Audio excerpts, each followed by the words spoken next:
வட்டியில்லா நகைக்கடன் என கூறி மோசடி செய்ததாக குற்றம் சாட்டி சென்னை மேற்கு மாம்பலத்தில் உள்ள ஒரு தனியார் நிறுவனத்தால் பாதிக்கப்பட்டவர்கள் சென்னை உயர்நீதிமன்றம் தலைமை பதிவாளரிடம் மனு கொடுக்கும் போராட்டத்தில் ஈடுபட்டனர். கூடுதல் விவரங்களோடு இணைகிறார் நம் செய்தியாளர் சசிதரன். வணக்கம் சசிதரன், எவ்வளவு பேர் இந்த போராட்டத்தில் ஈடுபட்டனர்? முழு விவரங்கள்.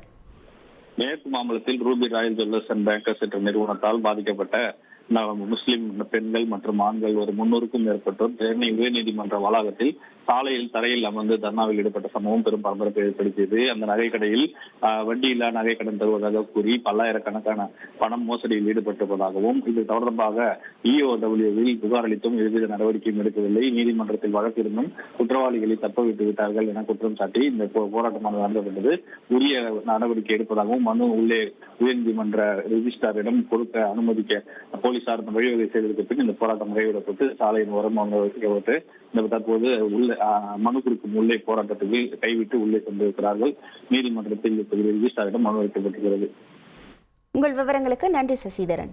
ஃப்ரெண்ட் ஆக்கிக்கோங்க. 2.5 கோடிக்கும் அதிகமான தந்தி டிவியின் சப்ஸ்கிரைபர்ஸ் அண்ட் ஃபாலோவர்ஸ் குடும்பத்துல நீங்களும் இணையுங்க.